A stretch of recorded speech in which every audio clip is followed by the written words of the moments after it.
उसकी पत्नी ने पूछा कि आप क्यों रो रहे हो, लेकिन वो बोल नहीं सके,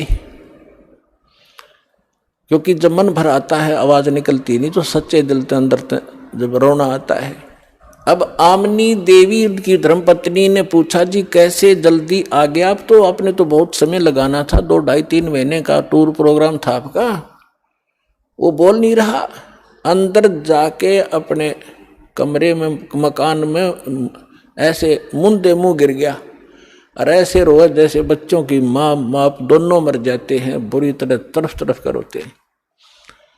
आमनी ने सोचा, अपने मन में विचार किया कि हो सकता है मैं कंजूस हूं थोड़ी सी, ये दान धर्म घना करा करता है और मैं इसको टोका टाकी कर देती थी कि हिसाब का धर्म हुआ करता है, अब ज्यादा मत लुटाओ खजाना, बच्चे भी पालने हैं।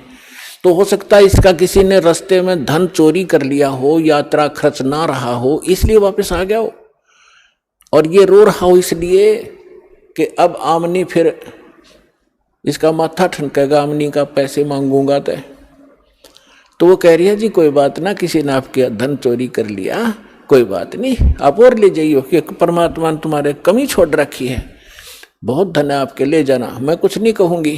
तो वो अपने हिसाब से सोच रही है कि शायद इसलिए रो रहा है। काफी देर रोने के बाद जब हल्का दिल हो लिया और वहीं से रोने लग गया था, तब धर्मदास ने कहा, आमनी मेरा धन अगर निकल जाता, चोरी हो जाता, मैं नहीं रोता और ले जाता तेरे को समझा बुझा के, लेकिन आज मेरा वो धन गुम हो गया, चोरी हो गया, शायद मुझे मिला नहीं, और वो नहीं मिलेगा तो मैं जीऊंगा नहीं, संसार में रह नहीं सकता। तूने सारी कहानी बताई, सारा कुछ बताया, जो परमात्मा ने सृष्टि रचना सुनाई थी धर्मदास को। धर्मदास जी ने अपनी पत्नी को टू दी वर्ड सुना दी, वर्ड टू वर्ड सुनाई, सारी कथा बताई, नो घटना घटी। ऐसे महापुरुष मैंने हाथ लगा के देखा, उनके शरीर कति तो रुई जैसा था। तो आमनी कहने लगी, आप व्यापारी होकर के, आप लाला होकर के, सेठ होकर के सौदा चूक गए, रामकृष्ण से कौन सी अपनी रिश्तेदारी थी, इनका ज्ञान सुना था तो ये अच्छे लग रहे थे, इनसे श्रेष्ठ ज्ञान सुना, आपने सौदा क्यों नहीं करा, चरण क्यों नहीं पकड़ दिया, आपने वाद विवाद नहीं करना चाहिए था। धर्मदास कह रहा कि इसीलिए तो रो रहा हूं, मेरी बुद्धि में पत्थर पड़ गए और इसलिए रो रहा हूं, मैं जिंदगी में पहली बार सौदा चुका हूं, जो घाटे का सौदा करके मैं घर आया हूं। दुर्भाग्य आ गया मेरा, उल्टे दिन लग गए मेरे, बहुत रो रहा है, 6 महीने हो गए रोते रोते, बाहर बैठ जा गली में, कोई काम नहीं, अयूं देखे महात्मा वो फिर आ जा, बहुत दूर तक जंगल में देखने जाता है। एक समय पता लग गया कोई साधु संत गांव से बाहर जंगल में बैठा है, बड़ा विद्वान पुरुष है, कुछ आशा की किरण उगी, जाके दर्शन किए, दर्शन से नहीं पहचान हो सकती, साधु वेशभूषा बदल लेता है वो, प्रसन्न ज्ञान से पता चलता है, उसने प्रश्न किया। अब धर्मदास जी ने प्रश्न किया कि महात्मा जी, ये ब्रह्मा विष्णु महेश के माता पिता कौन है, इनकी क्या जन्म मृत्यु होती है? तो वो महात्मा कहता है, ये तो अजरो अमर है बच्चा, आपने किसने बहका दिया, ये सर्वेश्वर हैं, इनके कोई माता पिता नहीं, अजन्मा है, ऐसे है। उठ कर चल पड़ा कि नहीं, रॉन्ग नंबर है, तो इसको कुछ नहीं पता, ये तो खाकी आदमी है, वो नहीं है जिसकी मुझे तलाश है। उस ज्ञान से पता लगा, फिर रोआ बुरी तरह, फैसला कर लिया भगवान या तो मिल जा ना मरूंगा। तब उसकी पत्नी ने कहा कि ऐसे नहीं मरते, मरने से कौन सा मोक्ष हो जाएगा, आप बताओ ना। वो कुछ तो उन्होंने बोला होगा वार्ता में, तो परमात्मा ने प्रेरणा की, धर्मदास में प्रेरणा की। अको हो वो ये कह रहे थे कि जहाँ भी धार्मिक अनुष्ठान होते हैं, भंडारे होते हैं, साधु संत भक्त इकट्ठे होते हैं, वहां मैं पहुंच जाता हूं अपना ज्ञान सुनाने के लिए। तो आमनी बोली, जी भंडारा ही कर दो फिर। उसने 1 दिन का कहा था, आमनी ने, धर्मदास जी ने 3 दिन का रख दिया कि पता लगते लगते देर हो जाती है, तीसरे दिन तावेंगे। तो 3 दिन का भंडारा कर दिया, साधु संत भक्त आमंत्रित कर दिए, दूर दूर देश से आने लगे। तीसरा दिन चला गया, सभी साधु भक्त संत आहार करके जाते रहे। तीसरा दिन आफ्टरनून हो गया। अब धर्मदास ने फाइनल कर लिया, आज परमात्मा नहीं आए यदि आज परमात्मा नहीं आए, फाइनल कर लिया कि फांसी खा कर मरूंगा आज, हृदय से कति फाइनल कर लिया, वो तो अंतर्यामी है, अकाज पक्का काम बिगाड़ेगा यू। उसी समय परमात्मा आगे और वहां से 50 गज की दूरी पर, 100-125 फुट की दूरी पर, 50-60 की दूरी पर एक कदम का पेड़ था। उस कदम के पेड़ के नीचे परमात्मा उसी रूप, जिंदा वाले रूप में वेशभूषा में बैठ गए। अब धर्मदास जी खाना उधर खिला रहा है भंडारे वालों को और देख रहा है इधर उधर, उनमें कोई था ही नहीं। वो ऐसे देखा सामने एक वृक्ष के नीचे वही जंदे का बदन शरीरम, बैठे वृक्ष कदम के तीरम। वही जिंदा महात्मा का शरीर और एक कदम के पेड़ के नीचे बैठे हैं। भाग्या गया दौड़ के, शरणों में पड़ गया, बुरी तरह रोए, नो गले के लिपट गए। ए भगवान, इब का ना छोड़ के जाना अपने दास को, अब के ना छोड़ना भगवान, जो कहोगे मैं सारी मानूंगा।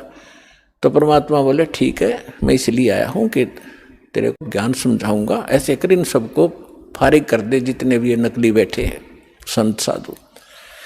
वो परमात्मा ने इसलिए कहा कि अगर मैं इनके सामने चर्चा करूंगा, मैं एक बताने वाला, ये 10 भरमाने वाले जो कहे झूठ बोल रहे, ये कहाँ से लिया ज्ञान फलाना, तो इस आत्मा को ये समझन नहीं देंगे। इसलिए उनको सबको फारिग करा और धर्मदास अपने परमात्मा को लेकर घर में प्रवेश किया। अपनी पत्नी से कहा कि आजा, मिल गया भगवान मुझे, ये है मेरा धन जो खो गया था, आज मिल गया। कहने का भाव ये लंबा ना करे दास, कि उन्होंने दोनों ने उपदेश लिया। आमनी ने कहा भगवान आपने, ये आपका भगत बहुत नरम आत्मा का था, यदि मैं इसको सांत्वना ना देती तो ये पहले मर जाता, इतना दुख नहीं देना था अपने बच्चे को, ये तो मर जाता। तब परमात्मा ने कहा कि बेटा इसको मैंने लोहे जैसा ताव दिया, जैसे लोहा गर्म कर दिया जाता है तो लोहार उसका दुश्मन नहीं होता, या सुनार सोने को गर्म करता है, इसलिए कि जो चाहो आभूषण बनाऊंगा। और ये पहले काल का एजेंट बन रहा था, मेरी एक नहीं सुना था, सारी बात सच्ची मान लेता और फिर मुकर जाता था। तो बेटा अब इसका लोहा गर्म कराया है मैंने, 6 महीने तक इसको तड़फा के, अब मैं जो कहूँगा ये सारी स्वीकार करेगा, इसलिए ये ताव दिया था। अब ये सारी बात सुनेगा, मैं साथ था इसका, मरने थोड़ा देना था इसको। तो फिर दोनों ने उपदेश लिया। फिर क्या हुआ, धर्मदास ने रट लगा दी, भगवान मुझे वो लोग दिखा दो, वो लोग दिखा दो। परमात्मा बोले अरे मैं जो कह रहा हूँ वह मान ले, देख लेगा जब भी वही बात है, मुझे विश्वास कर, मैं झूठ नहीं बोल रहा। कि नहीं वो स्थान दिखा दो, वो भगवान कैसा है। परमात्मा ने खुद कह भी दिया कि मैं परमात्मा हूँ, मैं सारी सृष्टि का रचनहार हूँ, लेकिन ना जची। तो परमात्मा ने कहा ठीक है दिखाऊंगा, कभी समय आने दे। एक दिन परमात्मा आए और उनको लेकर के सतलोक गए, शरीर वहीं रहा। ऊपर जाकर दिखा के, वहां जाकर जो नीचे से साधु परमात्मा जिंदा रूप में थे, सामने वही तख्त पर बैठे दिखाई दिए और उनका शरीर बहुत तेजों में था। वहां की और वहां की सारी सृष्टि देखी। वहां से ही स्त्री और पुरुष गांव के गांव बसे हुए हैं, बहुत सुंदर महल हैं, बड़े सुंदर शरीर हैं उनके, और सुंदर आभूषण पहनते हैं, बड़ा प्यार से रहते हैं। तब धर्मदास ने कहा भगवान मुझे यही रख लो। हे परमात्मा आप तो सचमुच मतलब मूर्ख हूँ, आप स्वयं मालिक हो। हे भगवान मुझसे गलती हुई, माफ करो, मुझे यही रख लो। परमात्मा बोले नहीं, आपको वापस जाना पड़ेगा, आप भक्तिहीन हो चुके हो। मैं ऐसा मंत्र सतनाम दूंगा 2 अक्षर का, और फिर सार नाम दूंगा। इनकी साधना से जो मैं विधि बताऊंगा शीघ्र धनी हो जाओगे, और फिर यहाँ जाना बच्चा, फिर मेरा गवाह बना, आपके भाई बहनों को बता कि सचमुच वास्तविकता क्या है। तो वापस भेजा। 3 दिन बीत गए इसी कारण में। 3 दिन तक सब रिश्तेदार इकट्ठे हो गए कि धर्मदास कोमा में गया, पागल हो गया, बेहोश हो गया, जादू जंत्र करनिया महात्मा इनके घर पर आता था। अब जो ही तीसरे दिन होश में आया, सारे आसपास बैठे। यदि वो आसपास ना बैठे होते तो वो इन्हों सोचता स्वप्न होगा, और वो देखा तो सचमुच तो मर चुका, यूं न तो मरा मान लिया, लेकिन श्वास ने बताया कि मैं काशी में आया हुआ हूँ, बनारस में, वहाँ धानक रूप में रहता हूँ, जुल्हे का काम करता हूँ। अब यह तसल्ली हो नहीं कि वो भगवान यहाँ रह रहा होगा। तो जितने भी सब रिश्तेदार थे वो तो खुशी मनाई, भाई धर्मदास जीवित हो गया, चोखा धन्य है भगवान। फिर वहां पहुंचा, जाके बनारस में देखा भगवान सामने, ओए होए वही बैठे जो के नो चरणा में पड़ गए। पहले प्रथम मंत्र दिया था, फिर सतनाम दिया, धीरे सार नाम देकर फिर कसम दिला दी, धर्मदास मेरी लाख दुहाई। ये सार मूल ज्ञान तो मैं तुझे बता रहा हूं, अभी कहीं बताना नहीं, और ना ये सतनाम देना किसी को, ना सार नाम देना, नहीं तो धर्मदास तेरी मेरी लाख दुहाई, सार नाम की तबार ना जाई, मूल ज्ञान बार जो पढ़ी, बिजली पीढ़ी हंसनी तरही। और ये सार नाम को तब तक छुपाई जब लग द्वादश पंथ ना मिट जाई। कलयुग बीतता 5500 पाचा, जब मेरा वचन होगा साचा। चौथा युग जब कलयुग आई, तब हम अपना अंश पठाई और फिर हम पूरे विश्व को पार करेंगे। धर्मदास ये छुपा के रखना। तो वो समय आ गया है बच्चों। अब आपको कुछ भक्तों के अनुभव सुनाएंगे। पुण्यात्माओं, इस अमर कथा में अरुचि ना करना है। असंख्यों युगों के बाद तुम्हारा बिल्ली के भागों छीका टूटा है, ये इसको छक छक कर खा लो और कल्याण करा लो। आप सुनिएगा वो अनुभव। नमस्कार सर। सत साई भगत जी। क्या शुभ नाम है जी आप जी का? मेरा नाम खेताराम दास है भगत जी। सर कहाँ से आए आप? मैं बाड़मेर राजस्थान से आया हूँ। सर क्या काम करते हैं आप? मैं पाली में अकाउंटेंट का काम करता हूँ, प्राइवेट फैक्ट्रियों में। सर परम संत सतगुरु रामपाल जी महाराज की शरण आने से पहले आप कौन सी भक्ति करते थे? पहले हम सिद्ध जसनाथ जी के संप्रदाय में थे और हमारे पूर्वज जैसे भी करते थे उनके संप्रदाय में थे। और मैं जैसे भी 6 साल से समझने लगा तो एक खेत बाड़ को हम मानते थे, तो उनके भी वो जैसे जर्दा है, बीड़ी है और उनके नारियल चढ़ाने जाते थे। और जैसे विवाह हुआ तो एक माजी सा करके हैं, तो उनके भी जागरण जमा देने के लिए जाते थे। तो उनके यहाँ शराब मंगवाई जाती थी, शराब पिलाई जाती थी, फिर सीटियों के बीच में पड़े रहते थे बेहोश होके। और सुबह वापस पूछते थे भोपा जी को कि जागरण और बोलो, माना नहीं है। फिर हम बहुत परेशान रहते थे भगत जी। तो सर ये जो आप भक्ति करते थे इससे आपको क्या लाभ मिलता था? इससे भगत जी हम मजबूरी में ये कर रहे थे। लाभ को तो छोड़ो, हमको बहुत घाटा ही घाटा था।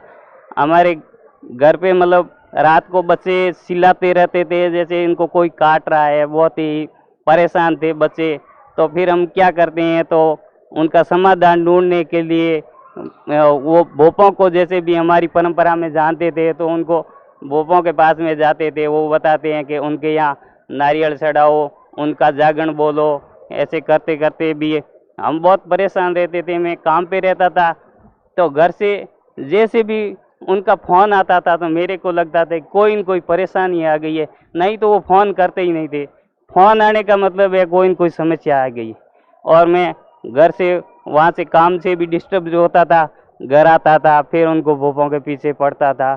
इस तरह से मैं बहुत दुखी था भगत जी। सर परम संत सतगुरु रामपाल जी महाराज की शरण में आप कैसे आए? मैं पाली में काम करता था, तो यहाँ भगत जी एक है, तो वो एक बार यहाँ आके गए थे। फिर उन्होंने एक किताब जो अखबार में लपेट के वो ले जा रहे थे। मैंने पूछा कि ये इसमें क्या है भगत जी? कि किताब है। कैसी किताब है दिखाओ? कि ज्ञान की किताब है, ये दूसरे ने मंगाई, आपको ला के दूंगा। और मेरे को परमात्मा की दया से ये ज्ञान की किताबें मैं शुरू से ही पढ़ता था भगत जी। उसके अंदर मेरे को ये मालिक की दया है कि उस जो भी ज्ञान की किताब मिल जाती थी, जैसे जसनाथ संप्रदाय में है तो उनके यहाँ भी जो भी किताबें मिलती थी 400-500 की जो भी वो किताबें मिलती थी, वो मेरे एक बक्सा भरा पड़ा था। मेरे पूरी जो भी किताबें वो पढ़ता ही रहता था। गीता जी पर भी पढ़ता था। मेरे को कोई समझ में तो नहीं आता था, फिर भी मैं पढ़ता था। तो वो भगत जी ने दूसरे दिन किताब ला के दी, ज्ञान गंगा। और मैंने ज्ञान गंगा में कंप्यूटर के टेबल के नीचे रख दी, भूल गया मैं। 3-4 दिन तक मैं पढ़ नहीं पाया। फिर भगत जी फिर मिले कि आपने किताब नहीं पढ़ी, वो बहुत अनमोल है। मैंने देखा भाई अनमोल किताब है तो मैं पढ़ूंगा जरूर। तब तक मेरी बुद्धि काम नहीं करती थी। अनमोल मैंने देखा कितने की है भगत जी? क्या 10 रुपये की थी। मैं क्या समझता, मैं तो ना समझता। फिर उसको घर ले जाके पढ़ा और देखा, रात को लेके गया तो रात को 1:30-2 बज गए और मैं नींद आ गई। कब पता नहीं चला। सुबह 5 बजे देखा तो फिर पढ़ना शुरू कर दिया। और ऐसे करके मैंने 2 दिन में किताब देखी और फिर वो उन भगत जी के पास में गया वापस। उन्होंने पूछा कि भगत जी किताब पढ़ी? हाँ मैं कि पढ़ी है। क्या आपको कुछ विश्वास आया? मैंने कहा भगत जी या तो विश्वास करो मत या पूरा करो। और तो क्या ठीक है भगत जी, आपको मैं कुछ इन सत्संग सुना दूंगा, मेमोरी में भर के दूंगा। फिर मेरे को सत्संग दी और उसके बाद में 3-4 दिन बाद में कहा कि सत्संग है चलोगे? मैं क्या चलूँगा। मैं वैसे भी मेरे को 1.5-2 महीने में गांव जाता था, तो मैंने सोचा गांव नहीं जाके इन भगत जी के साथ में चल के आ जाता हूं। और मैं यहाँ आ गया। आया तो यहाँ की व्यवस्था देखी, एकदम बिस्तर वगैरह बिछे हुए और ये इतनी अच्छी व्यवस्था थी कि मालिक मैंने यहाँ ज़िंदगी में भी कभी नहीं देखा था। उसके बाद में मैं सुबह उठा तो यह देखता हूँ कि ये कबीर साहब और गरीबदास जी महाराज, इनको मैंने कहीं न कहीं देखा है। और ये मेरे को बहुत मैंने याद करने की कोशिश करी, पर मैंने कहा इस जन्म में तो मैं कभी आया ही नहीं हूँ, ये मालिक की रजा है। और उसके बाद में मैंने कहा कि मेरे को गुरुजी के दर्शन करने हैं, कि गुरुजी सुबह 10 बजे आएंगे। आप सुबह मेरे को नियम बताए और मेरे को कहा कि नाम उपदेश ले लो। मैंने नाम उपदेश ले लिए और फिर गुरुजी के सत्संग हुआ। तो सत्संग में मेरे को इतना पूरा समझ में नहीं आया, कुछ कुछ समझ में आया। और फिर जैसे ही गुरुजी ने आशीर्वाद दिया, फिर मैंने उनको बता दिया, भगत जी के साथ में थे, कि अब ज्ञान समझ में अब आएगा। और वास्तव में मेरे को एक एक पॉइंट इतना समझ में आया और गुरुजी के शरण में हूँ आज।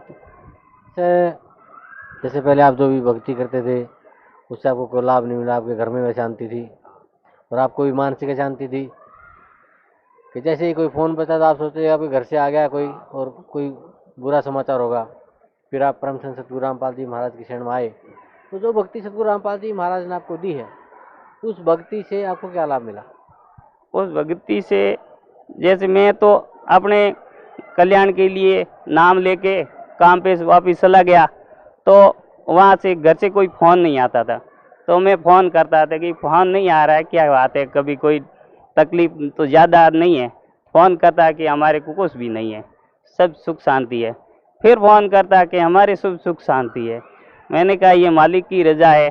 और एकदम आज दिन तक उनके कोई भी माता भी नहीं दुखा, इतनी सुख शांति होगी घर में। और मालिक की दया से मैं वापस यहाँ 3 दिन सत्संग सुना और 2 दिन आने जाने में लगे और 5वें दिन वापस गया तो वहाँ मुनीम जी है, उन्होंने कहा कि भाई आपकी तबीयत कैसी है?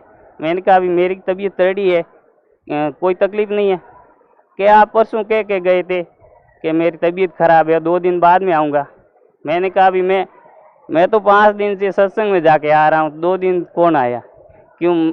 वो कहे यार क्यों मजाक करते हैं? मैंने कहा ये मजाक नहीं है, ये हकीकत है। मजाक आप याद करो। क्या मैं बिल्कुल याद कर रहा हूँ, आपको याद नहीं है। फिर मैंने भगत जी को बताया कि मालिक परमात्मा ही काल के जाल से छुट्टी दिलवाते हैं। सर, भक्त समाज को क्या संदेश देना चाहते हैं आप? भगत समाज को यही संदेश देना चाहते हैं कि ये अपने शास्त्रों के अनुसार भक्ति है और परमात्मा खुद आए हुए हैं। और अब जैसे भी मैं भटक रहा था और दुखी भी था, यहाँ आके सब सुख शांति मिली है और सतलों का रास्ता भी मालिक ने बताया है।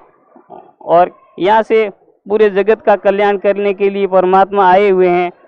अगर इनके शरण में आएंगे तो आप इतना सुख पाएंगे कि अभी सपने में भी सोच नहीं सकते थे। और नहीं तो ऐसे ही भटक रहे हैं और दुख पा रहे हैं, उनसे कोई आना जाना नहीं है। इसलिए सभी भगत आत्माओं से मेरी प्रार्थना है कि सतलोक आश्रम बरवाड़ा, जिला हिसार, हरियाणा में आएँ और नाम उपदेश लें और अपना कल्याण करवाएं। धन्यवाद आपका, बहुत बहुत। परम पिता परमात्मा पूर्ण ब्रह्म सारी सृष्टि के रचनहार कबीर परमेश्वर जी की असीम रजा से आप सभी पुण्यात्माएं परमात्मा की अमर कथा सुनने के लिए उपस्थित हुए। पुण्यात्माओं, सौभाग्य आपका, आपको ऐसे समय में मनुष्य जीवन प्राप्त है जो समय बहुत ही मुश्किल से सुलभ होता है। आप जी अभी अध्यात्म मार्ग से परिचित नहीं हैं। आपके शुभ संस्कार आपको यहाँ लाए हैं। अब धीरे धीरे आप इस ज्ञान से परिचित होते जाओगे। आप उस गए हुए समय को बहुत पछताओगे। सारा जीवन हमारे पूर्वज दादे परदादे इस रोजी रोटी के लिए ही पचकर मर गए। अंत में सभी कुल के कुल नाश हो गए और आज वो ना जाने किस प्राणी के शरीर में आज वो कष्ट उठा रहे होंगे। और यही स्पीड हमने पकड़ रखी थी, यही क्रियाएं हम कर रहे थे जब तक हमें ये ज्ञान नहीं हुआ था कि मनुष्य जीवन का एक वेरी इम्पोर्टेंट वर्क और है। और जो वेरी इम्पोर्टेंट काम था, घना जरूरी कार्य था मनुष्य जीवन का, उसको तो हम एक एक्स्ट्रा सा काम मान रखा था। 6 महीने में कभी चले गए अपने इष्ट धाम में, कोई त्योहार आया उस दिन कोई प्रसाद बना लिया और खा लिया, कभी थोड़ी बहुत कोई आरती मंत्र जैसे भी प्राप्त थे कर लिए। ये न तो कोई भक्ति थी, क्योंकि शास्त्र विरुद्ध होने से वो भक्ति भी नहीं थी, और न ही हमारी विशेष रुचि थी। आत्मा परमात्मा के बिना तड़पती रहती है, इसलिए वो कभी अंगड़ाई लेती थी तो काल ने ये 36 जाल बना रखे हैं। कोई तीर्थ बना दिया, कि तो मंदिर बनवा दिया, कहीं पर ये नकली संत बैठा दिए उवा बाई बकने वाले, तो हम वहाँ जाकर अपनी आत्मा को संतोष दिलाते थे कि हमने मत्था टेक लिया, 5.25 का प्रसाद बांट दिया और नाम ले लिया गुरुजी से, हमारा कल्याण हो ही जाएगा। ऐसा नहीं था। ये सब काल की भूल भुलैयाँ और हमारे अध्यात्म अज्ञान का ही परिणाम था।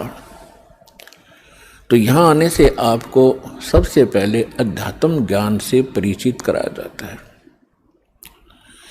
इसके साथ साथ आप पर आने वाले सभी संकटों का भी निवारण परमात्मा करेगा, क्योंकि आप उसके बच्चे हो, आप उसके बेटा बेटी हो। यदि पिताजी समर्थ है, सक्षम है, और बेटा या बेटी किसी कारण से भी गलती कर देते हैं, उनको कोई हानि हो रही है, तो अक्षति पूर्ति पिता तुरंत कर देता है। यदि वो पुत्र और पुत्री भविष्य में माता पिता के अनुकूल चलना का वायदा करें। इसी प्रकार हम बिगड़ गए हैं, अपने परमात्मा पिता से विमुख हो गए थे, और इस काल के जाल में फंस के हम अनेकों कष्ट उठा रहे हैं। जिसमें हम परमात्मा के पुनः समर्पित हो जाएंगे, वो हमें फिर सभी सुख देगा, उस पिता की तरह जो अपने संतान को देता ही है। तो आपके ऊपर एक विशेष रहम किया है दाता ने, ऐसे समय में मानुष जीवन दिया, और फिर पिछले शुभ संस्कार आपके यहाँ प्रेरित करके लाए हैं। यहाँ पर कोई भी पुण्यात्मा भले ही कोई किसी रोग के कारण आया है, कोई अन्य संकट निवारण के लिए ही यहाँ पहुँचा है, उसके लिए वो दुख, वो कष्ट, वो संकट एक वरदान सिद्ध होगा, यदि वो इस मार्ग पर ढंग से समझकर टिका रहा तो। क्योंकि कोई भी ऐसी वस्तु नहीं होती जो तुरंत कर दी जावे। एक संकट आपका आशीर्वाद से निवारण कर भी दिया और आप संतुष्ट हो गए और चले गए, फिर आए नहीं, वो तो एक का दुख दूर हुआ। आपके जीवन में ना जाने कितने संकट और आने शेष हैं। और यहाँ आते रहोगे तो उन सभी का निवारण सहज में होता रहेगा। आपको पता भी नहीं चलेगा कि कोई आपत्ति हमारे पर आनी थी। उसको परमात्मा पहले ही दूर कर देगा। किन के संकट दूर करेगा? जो परमात्मा पर समर्पित हो जाएंगे। समर्पित हमने कैसे होना है? जैसे पतिव्रता स्त्री अपने पति के अतिरिक्त किसी अन्य पुरुष में कभी भी पति वाला भाव नहीं करती, तो उसका पति उससे विशेष प्रेम करता है, विशेष उसका ध्यान रखता है। तो हम अपने पति से, अपने मालिक से, अपने स्वामी पूर्ण परमात्मा कबीर देव से हम दूर हो चुके हैं। हमने यहाँ आकर के 36 खसम कर लिए।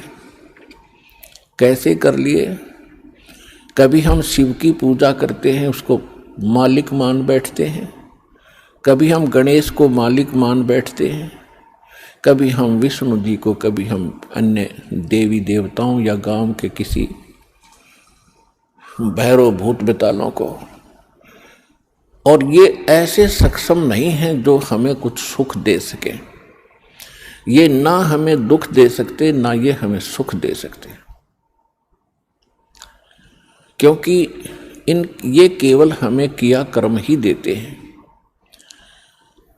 और पूर्ण परमात्मा सत्य पुरुष कबीर देव, कबीर साहिब, ये हमारे सभी संकटों का निवारण करते हैं। ये सक्षम है। हमारे जीवन में आने वाले यानी प्रारब्ध में, किस्मत में किसी भी प्रकार का कोई संकट है, उसका ये निवारण सहज में कर देते हैं। ये कब करते हैं? जब हमारी आस्था 100% कबीर परमेश्वर में हो जाएगी और अन्य किसी भी देव से हम कोई भी वस्तु की डिमांड स्वप्न में भी नहीं करेंगे। किसी भी प्रकार का कोई संकट है तो अपने परमात्मा कबीर जी से ही हम अर्जी लगाएंगे हृदय से। कुछ समय के बाद आपका स्वभाव बन जाएगा इस ज्ञान और समाधान और इस भक्ति के कारण कि आप पर कुछ भी आपत्ति आवेगी, आप केवल हे बंदी छोड़, हे परमपिता परमात्मा कबीर साहिब, आपके मुख से यही निकलेगा। तो उस समय परमात्मा आपके साथ हो लिया। फिर उस आत्मा के जीवन सफर में कोई भी संकट,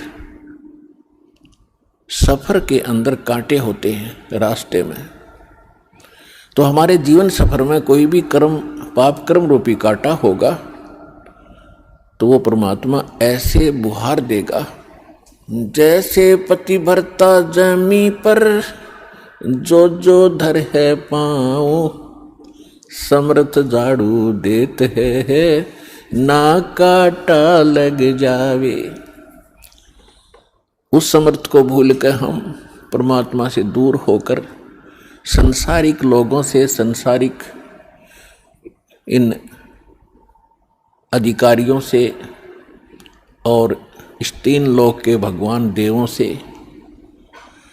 हम इनसे अपना संकट निवारण की इच्छा करते रहे। ये हमारी अध्यात्म ज्ञान की जो है कमी थी, त्रुटि थी। और जब हम परमात्मा से ही सब कुछ डिमांड करेंगे, इनके ऊपर समर्पित हो जाएंगे, तो परमात्मा कहते हैं जिस समय आप गर्भ के अंदर थे उस समय आपके साथ कौन था? ना माँ थी, ना पिता था, ना कोई अन्य सगा संबंधी था। अकेले आप और परमात्मा, बीच में कोई नहीं था। उस समय आप सीधी पुकार कर रहे थे, हे परमात्मा मुझे इस नरक से निकाल दे। माँ के गर्भ में बहुत पीड़ा होती है।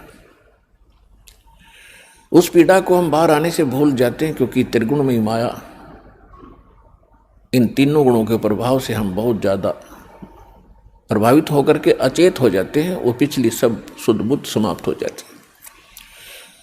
और परमात्मा आप कितना साथी है कि अंदर माँ के पेट में आपको उसने पाला, माँ के गर्भ से बाहर आने से पहले आपकी कैसी व्यवस्था कर दी, वो कितना चिंता करता है आपकी। दांत नहीं थे तो माँ के स्तन में दूध भेज दिया, और उससे पहले एक टोपा दूध नहीं था माँ के स्तन में। जो परमात्मा इतना भविष्य की आपकी चिंता करता है, और बाहर आकर के आप स्वयं इतने इंटेलिजेंट बन गए, चतुर बन जाते हो, धनी बनने के लिए, अपनी सुरक्षा करने के लिए, अपने को सुखी बनाने के लिए लोगों को लूटते हो, रिश्वत लेते हो, चोरी करते हो, डाके मारते हो। आप भगवान के विधान को भूल गए, आपको याद नहीं है। जो परमात्मा आपकी इतनी केयर टेक करता है, इतनी देखभाल पहले से चिंतित है, तो अब कौन सा वो दूर है आपसे। आपको केवल प्रारब्ध तो मिलेगा ही मिलेगा जो आपकी किस्मत में लिखा है, उसको तो उसको भी मिलेगा जो भक्ति नहीं करते। लेकिन भक्ति करने का उद्देश्य मूल यही होता है, आत्म कल्याण हो, और इस जीवन में हमारा कोई पाप कर्म हो, कोई कष्ट आना हो, उसका भी निवारण हो। तो उसका निवारण तो एक ही से हो सकता है, उस परम पिता परमात्मा पूर्ण ब्रह्म से। अन्य भगवान, अन्य ये देव वो संकट निवारण नहीं कर सकते। पाप के हमारे किस्मत में लिखे हुए कर्म को वो नहीं समाप्त कर सकते, वो भोगना ही पड़ता है। केवल कबीर देव, कबीर साहब, ये हमारे इन पाप का नाश कर सकता है, हमारे जीवन को सुखी कर सकता है। तो क्या बताते हैं, उस समर्थ की रीझ छुपाई, अब कुल कुटुंब से राता, गर्भ के अंदर बचन भरे थे, कहाँ गई वो बात। अब देखो परमात्मा फिर आकर हमें सचेत करते हैं, क्योंकि काल ने तो हमारे ऊपर पर्दा डाल दिया, बुद्धि पर पत्थर गेर दिए। माँ के गर्भ से बाहर आते ही हम सब कुछ भूल गए, नए सिरे से पढ़ाई जाती है। ये तेरा चाचा, ये तेरी चाची, ये तेरी माँ, ये तेरे पिता, मामा, ये बुआ, और कै ख ग गड़े, ये नए सिरे से पढ़ाई जाते हैं। हम इतने जो है अचेत हो जाते हैं, और परमात्मा फिर आकर हमें फिर नए सिरे से याद दिलाते हैं कि उस समर्थ की रीझ छुपाई। उस समर्थ ने आपके ऊपर प्रसन्न होकर के आपकी प्रार्थना सुनी। रीझ माने खुश होकर के आप पर जो रहम किया, वो रीझ आपके ऊपर प्रसन्न हुए। उस समर्थ की रीझ छुपाई, वो भूल गया तो उस मालिक के उस रहम को। अब कुल कुटुंब तय राता, अब भूल गया ये तेरा बेटा या कोठी या कार, ये मेरा, ऐसे वैसे सारा दिन इसी भूल भुलैया में जीवन नाश कर रहा है। और गर्भ के अंदर बचन भरे थे, कहाँ गई वो बात। अब परमात्मा याद दिलाते हैं, अब कहाँ गई वो तेरी बात जब नुका था माँ के पेट में कि हे परमात्मा एक बार मुझे बाहर निकाल दे, कभी भी गलती नहीं करूँगा, आपकी याद गणी रखूँगा और आप पर पूरा विश्वास करूँगा। निर्वाह के लिए कार्य करते समय भी आपकी याद कभी नहीं भूलूँगा। और अब हम क्या करते हैं, केवल सांसारिक इन कार्यों में सारा जीवन लगाते हैं। भगवान की याद तो कभी कोई चर्चा करता तभी आती है, ना तो स्वप्न में भी ना आती है हमारे को। तो उसके लिए क्या बताते हैं कि वो परमात्मा जब आपको माँ के गर्भ में भी सुरक्षित रखता है, आपके बाहर आने से पहले आपके आहार के लिए माँ के स्तन में दूध भेजता है, तो आगे आने वाले जीवन में जो तूने जैसा किया है उसमें क्या वो कमी करेगा। तो इस आधार से भी हमने उन बुराइयों से हट जाना चाहिए जो हम स्वयं धनी बनना चाहते हैं। चोर मिलावट करके, झूठ बोल के, चोरी करके, हम इस तरह जो धनी बनना चाहते हैं रिश्वत लेकर, तो ये हमारी भूल है। ये पैसा ऐसे एकत्रित किया हुआ आपके पास नहीं रहेगा। परमात्मा आप पर रहम करेगा और उसकी भक्ति सत्य करोगे तो जो प्रारब्ध है वो तो आपका मिलेगा मिलेगा, लेकिन उस प्रारब्ध के अंदर जो काटे हैं कर्म के वो नहीं दुख देंगे, और फिर प्रारब्ध से अधिक भी देगा, क्योंकि परमात्मा के पास वो समर्थ है, उनके पास एक वीटो पावर है, वो केवल कबीर साहब के पास है। जैसी आपकी श्रद्धा और लगन देखेगा, विश्वास और दृढ़ता देखेंगे, तो आपको किस्मत से अधिक भी देंगे, अच्छा भी देंगे, और आपके पाप रूपी कर्मों के कांटों को भी वो पहले ही निकाल देंगे। आप तक तो आने भी नहीं देंगे। वो जब आप पर समर्पित हो जाओगे उनके ऊपर कैसे समर्पित होंगे, और फिर वो कैसे करेगा? जो पति भरता पति से राती, आन पुरुष नहीं भावे, बस पीहर में सुरत प्रीतम में, ऐसे ध्यान लगावे। कि जैसे पतिव्रता अपने पति से ही लीन रहती है, आन पुरुष अन्य पुरुष नहीं भावे, उसके मन में स्वप्न में भी नहीं आता अन्य पुरुष के प्रति कोई भी कुविचार। और यदि वो लड़की अपने माँ के चली जाती है तो भी अपने पति की शुद्ध, वो मुख से नहीं बोलती लेकिन अंदर से वो नहीं भूल पाती। ऐसे ही आप उस परम पिता पर आश्रित हो जाओगे। कहीं पर भी आप काम कर रहे होगे, किसी भी फील्ड में, चाहे दुकान, मजदूरी, किसानी या नौकरी, तो आप उसी लड़की की तरह उस पर अपने पति यानी कबीर भगवान को, परमात्मा को, उस मंत्रों को, उसके रहम को आप कभी भूल नहीं पाओगे। तो उस समय आपका नाता उस परम पिता से जुड़ चुका है। यदि आप पल पल पर भूल जाते हो, याद नहीं रहती है भगवान की मेहर, तो अभी आपकी समर्पण भाव में कोई कमी है, जिस कारण से भगवान ने आपको दृढ़ता से नहीं पकड़ा है। तो जब आपको परमात्मा दृढ़ता से कैच कर लेगा, आपकी सच्चा समर्पित भाव देख लेंगे, वो तो अंतर्यामी है। तो उस समय कहा है कि जैसे पतिव्रता जमीन पर और जो जो धर है पाँव, जितने कदम रखती है, समर्थ झाड़ू देत है, ना कांटा लग जाए। इतना दयालु है ये कबीर भगवान। आपके जीवन रूपी सफर में आपके कदम रखने से पहले आपके वो पाप रूपी कांटों को बुहार देगा, झाड़ू दे देगा आपके रास्ते में, कि कहीं मेरी प्यारी आत्मा को वो कांटा ना लग जाए। अब दास देख रहा है जिसने आज 20-20 वर्ष हो गए नाम लिए, ने 10-10 वर्ष हो गए, 15-15 वर्ष हो गए, 5-5 वर्ष हो गए, 6-6 वर्ष हो गए।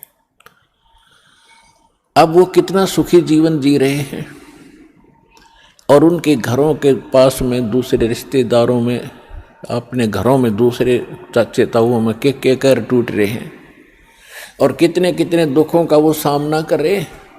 तो वो इन पर भी आने थे, आज उनको पता भी नहीं कि हमारे ऊपर कोई कष्ट आना था, क्यों आया ही नहीं। तो पुण्यात्माओं, आज उन भक्तों से पूछ कर देखना आप, क्योंकि आपको यहाँ इकट्ठा इसलिए किया जाता है, आपसे पहले लगे हुए बच्चे, भाई बहन आपके भी यहाँ आते हैं, और वो आपको अपना अनुभव सुनाते हैं कि हम ऐसे दुखी थे, और जिस दिन से दीक्षा ली है, मालिक की शरण ग्रहण की है, हम पर कोई संकट नहीं आया।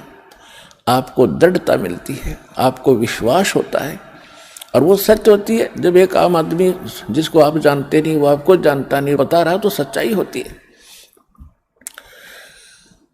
तो इसलिए फिर आप और डगमग होने से बच जाते हो। इसलिए आप जी को यहाँ बुलाया जाता है। और जो प्रसंग चल रहा है कि परमात्मा ने जो आपको, जब आप भगवान से जुड़ जाते हो तो आपको परमात्मा अपने कोटे से लाभ देना शुरू करेगा और फिर आपको ऐसी विधि साधनाएं, शास्त्र अनुकूल भक्ति विधि बताई जाती है जो आपने फिर अपने पैरों पर खड़ा होना पड़ेगा। जैसे सरकार क्या करती है कि किसी व्यक्ति को रोजगार प्राप्त नहीं है, उसको लोन देती है और उसमें कुछ सब्सिडी भी देती है कि भी 80% सब्सिडी है। 1 लाख रुपया दे दिया, अपना गुजारा कर और धंधा शुरू कर दे और फिर आप केवल 20,000 ही वापस लौटा देना, 80 माफ कर दिए, तो कितना सहयोग मिल गया उसको। लेकिन उसने अपना तन मन धन से फिर भविष्य में अपने पैरों पर खड़ा होना पड़ेगा, बार बार सब्सिडी मिलेगी नहीं।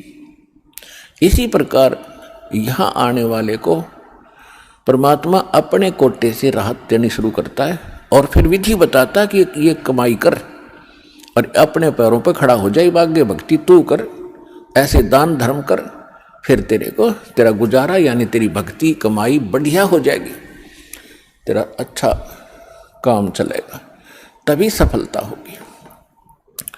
क्योंकि आपके भाग्य में सुख नहीं था, संकट थे, इसलिए तो आप पर कहर टूटे, दुख हुए। अब यहाँ आओगे आपको सुख मिलेगा, गारंटेड मिलेगा, आपकी आयु भी बढ़ाई जाएगी। परमात्मा कबीर साहब सक्षम है। लेकिन आप हृदय से चाहोगे, ऊपरले मन से आओगे तो उतना ही लाभ मिलेगा। आप हृदय से चाहोगे और समर्पित हो जाओगे परमात्मा से अतिरिक्त, इस कबीर साहब से अतिरिक्त कोई और इष्ट में आप स्वप्न में भी ध्यान नहीं लगाओगे, तब ये परमात्मा आपका हाथ पकड़ेगा। और समर्थ जब हाथ पकड़ लेता वो छोड़ता नहीं। तो इसलिए आप जी यहाँ आने से पहले इस ज्ञान को समझें और हमारे मूल उद्देश्य को समझें कि हम क्या बताना चाहते हैं। हम केवल यहाँ संकट निवारण और रोग निवारण के लिए नहीं बैठा दास, ये तो एक्स्ट्रा देते हैं आपको, ये तो आपको रूंगे में देते हैं, रूंगे में, ये सौदे में नहीं। हमारे सौदे में तो केवल जन्म और मरण के इस कहर को समाप्त करने का ये हमारा उद्देश्य है। कोटि जन्म तन भर मत होगे, कुछ ना हाथ लगा रे, कुकर सुकर खरबया बोरे, कौवा हंस बुगारे। कोटि जन्म तू राजा की न्या, मिटी न मन की आशा, भिक्षुक होके दर दर घूम्या, ये मिला न निर्गुण रासा। इंद्र कुबेर ईश की पदवी, ब्रह्मा वरुण धर्मराया, विष्णुनाथ के पुर को जाके तो फिर भी वापस आया। असंग जन्म तन मरता होगे, जीवित क्यों न मरे रे, 12 दर मद महल मठ बोरे, बहुर न दे धर रे। 2 जग भिष्ट सभी तैं देखे, राजपाट के रसिया, 3 लोक से तरपत नहीं, ये मन भोगी खसिया। सतगुरु मिले तो इच्छा मिटे, पद मिल पदे समाना, चल हंसा उस लोक पठाऊं, जो आदि अमर अस्थान। 4 मुक्ति जहाँ चंपी करती, माया होरी दासी, दास गरीब अभय पद पर से, वो मिले राम अविनाशी। हमारा ये सौदा है, हम ये सौदा दे रहे हैं, हम ये सौदा बेच रहे हैं। कोटि जन्म तो भरमत हो गए और कुछ नहीं हाथ लगा रहे। एक करोड़पति व्यक्ति अपने हेलीकॉप्टर से आ रहा था दुर्घटनाग्रस्त हो गया, उससे हेलीकॉप्टर से 1 मिनट में मृत्यु होगी, क्योंकि शास्त्र अनुकूल विधि साधना उनके पास थी नहीं।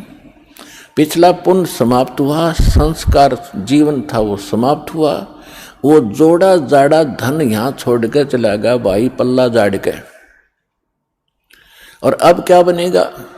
फिर पीछे तू पशुआ की जय गद्दा बैल बनाई, ये 56 भोग कहाँ मन भोरे की तकुरडी चरने जाई। ओए पुण्यात्माओं, कलेजा फट जा मानस का जब थोड़ी सी होश हो तो, और शोधी आवेगी, ज्ञान आएगा, अकल आवेगी इस ज्ञान के सुनते। और ये ज्ञान सतगुरु दे सकता, पृथ्वी पर कोई दे नहीं सकता।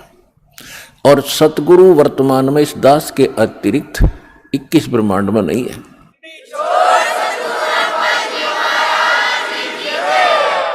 जो परमात्मा का कृपा पात्र हो। तो क्या बताया जा रहा है कि कोटि जन्म तन भरमत हो गए, कुछ नहीं हाथ लगा रे। कुकर कुत्ता, शुकर सुअर, खरगदा और कौवा हंस बुगारे, ना जाने कितने पशु पक्षियों के शरीर अपने धारण किए, कितने कष्ट उठाए। राजा भी बना, देवता भी बना। आप जी को दास ने बहुत बार दिखाया है। महावीर जैन जी का इतिहास, वो 60 करोड़ बार गधा और 30 करोड़ बार कुत्ता, ओए होए, और ना जाने घोड़े बिल्ली नपुंसक करोड़ों बार बना। और कुछ बार राजा भी बना, 80 लाख बार देवता भी बना, 80 लाख बार 80 लाख बार देवता बना, और 60 करोड़ बार गधा बन गया। गधा ते कब बना बतेरा, सारी अकड़ निकल जा जीव की। तो खाक देवता बना, फिर गधा बन के खड़ा हुआ। What is this? ये काल की भूल भुलैया, मूर्ख बना रखा अपने को। यहां मेहनत करो, मजदूरी करो, साधना करो, और ऊपर काल के होटल में उसका नाश करके, काल ने होटल खोल रखे ऊपर स्वर्ग इन सभी देवताओं ने, और आपके से ही टैक्स लेकर आपसे एक्स्ट्रा चार्ज कर करके ये मनमान्य रेट लगाते हैं। वहां पर आपकी पूंजी से ही अपना गुजारा कर रहे हैं। यह सारा कंजूस देश है, कंजूस लोग है, यहाँ कोई भी सक्षम नहीं है। एक ही स्थान है जिसमें किसी चीज का अभाव नहीं है, वहाँ कोई टैक्स नहीं है, वहाँ कोई कष्ट नहीं है। ये 5 तत्वों से बना हुआ शरीर नहीं है, वो बिना नाड़ी का शरीर एक तत्व से बना हुआ है। उसमें वर्ग अवस्था नहीं है, उसमें मृत्यु नहीं है, वहाँ सारे भरे भंडार हैं। अब जैसे आप यहाँ आते हो सतलोक आश्रम बरवाला जिला हिसार हरियाणा में, आप यहाँ सारा दिन देखते हो कैसे आपका टाइम जाता है। सत्संग होता है 2 समय, बाकी सत्संग होता है 4 घंटे 5 घंटे में, और बाकी 19 घंटे आप 6 घंटे सो भी लेते हो। बाकी समय कितना जाता है आपको पता भी नहीं चलता, कब रात हुई कब सुबह हुआ। कभी चर्चा करते हो अपने भाई बहनों से, कभी भगवान की चर्चा करते हो, कभी सिमरन करते हो, समय गया। और यहाँ बना बना सारा सामान आपको तैयार मिलता है, ना कोई टेंशन किसी प्रकार की। तो यहाँ तो शरीर 5 तत्वों का आपका इस करके पूर्ण शांति नहीं मिल पाती, क्योंकि एक तो आहार बिगड़ गया हमारा। आहार कैसे बिगड़ गया कि जितना भी आज अन्न बनता है, इसके अंदर किस प्रकार के खाद डाले जाते हैं, और फिर उनको खाकर हम शरीर में हमारे एक विशेष बेचैनी सी सबका बनी रहती है। और वहाँ ऐसा शरीर नहीं है, इतनी शांति, परम शांति है वहाँ पर उस सतलोक के अंदर। तो वहाँ आपको सारी चीज बनी बनाई मिलेंगी, जो भी इच्छा करोगे, जिस भी प्रकार की जो खाद्य पदार्थ वहाँ उपलब्ध है, आपको 1 सेकंड में वही उपलब्ध हो जाएंगी। फिर अपना वहाँ विकार है ही नहीं, राग नहीं, द्वेष नहीं, शरीर ऐसा नहीं जिसमें ये अपने आप ही कोई न कोई दुख बना रहता है, कोई टेंशन बन जाती है, कोई बीपी हाई कभी लो हो जाता है। वहाँ ऐसा नहीं है। तो हम जो सौदा यहाँ पर करते हैं वो ये है जग सारा रोगिया रे, जिन सतगुरु वैद न जाण्या, जग सारा रोगिया रे। कौन सा रोग? भाई जन्म मरण का रोग लगा है, या तृष्णा बडरी खासी। जन्म मरण का रोग लगा है, तृष्णा बडरी खासी। आवागमन की डोर गले में, या पड़ी काल की फांसी। जग सारा रोगिया रे, जिन सतगुरु वैद न जाण्या, जग सारा रोगिया रे। भाई सच्चा सतगुरु कोई न पूजे, इन झूठों जगपतियासी। सच्चा सतगुरु कोई न पूजे, इन झूठों जगपतियासी।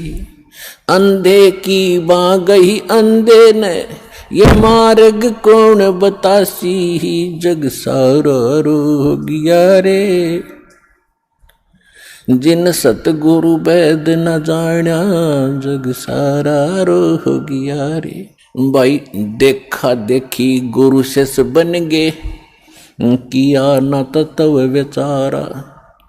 देखा देखी गुरु शिष्य बन गे, किया न तत्व विचारा।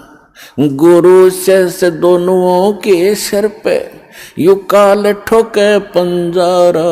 जग सारा रोगिया रे, जिन सतगुरु वैद न जाण्या, जग सारा रोगिया रे। जग सारा रोगिया रे, जिन सतगुरु वैद न जाण्या, जग सारा रोगिया रे।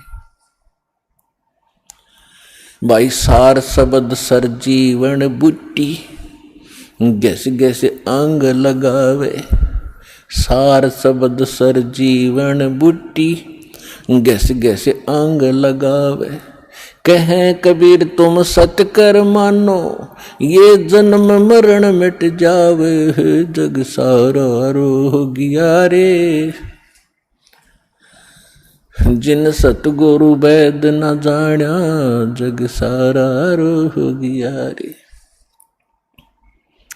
जग सारा रोगिया रे, जिन सतगुरु वैद न जाण्या, जग सारा रोगिया रे।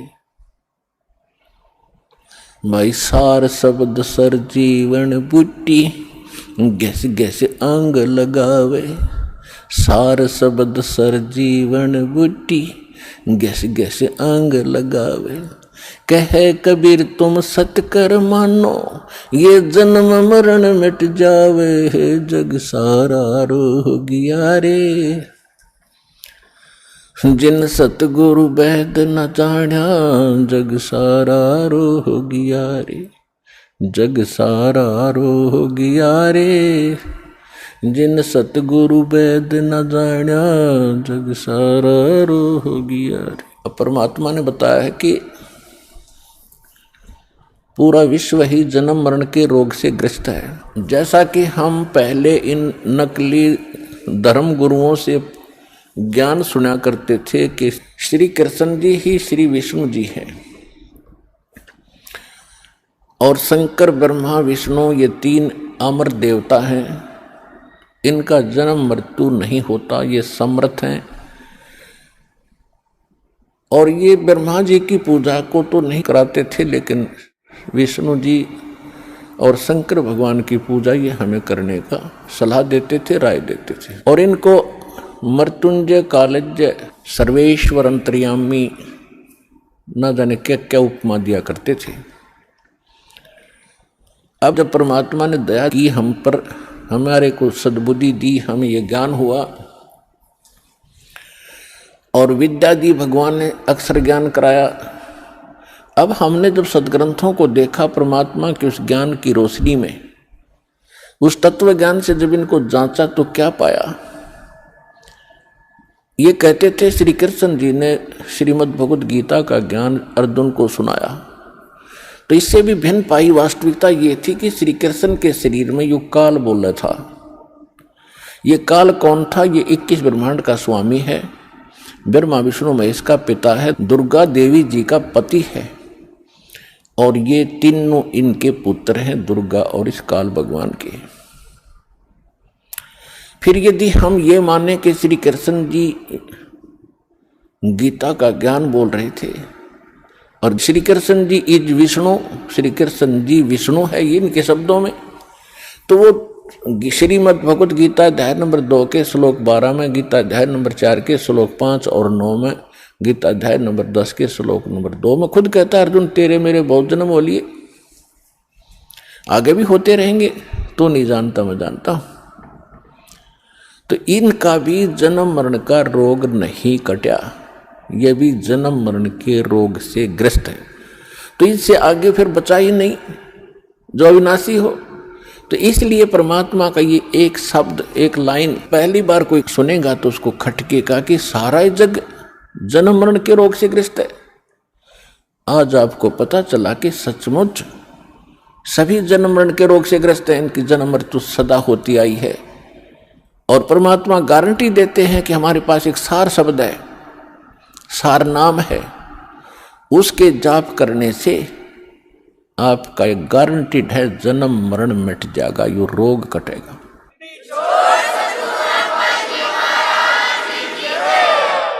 ये जड़ी, ये औषधि, ये सरजीवन बूटी अभी तक प्राप्त नहीं थी, और जिन महापुरुषों को मालिक ने प्राप्त कराई उनसे वचनबद्ध कर दिया था कि अभी इसको नहीं बताना, नहीं तो काल के दूत भी यही ज्ञान और यही भक्ति बताएंगे, और इनके द्वारा दिए गए ये मंत्र, ये जड़ी काम करेगी नहीं, क्योंकि अधिकारी नहीं है। अधिकारी के बिना कोई भी कार्य सफल नहीं होता, ये आपको खूब पता है।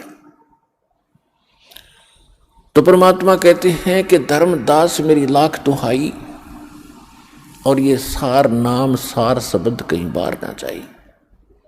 सार शब्द बाहर जो पढ़ी, बिचली पीढ़ी हंस नी तरही।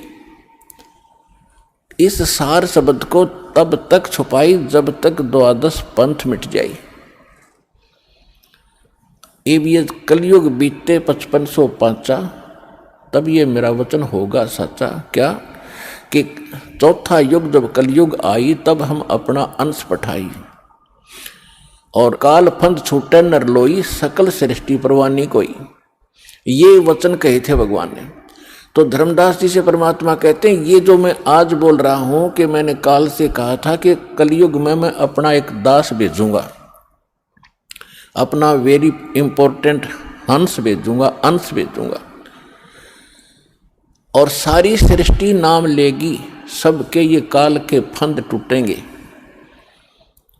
और ये मेरा वचन कब सच्चा नजर आएगा? जब तक वो समय नहीं आएगा तब तक तो मेरी इस वाणी को कोई समझ।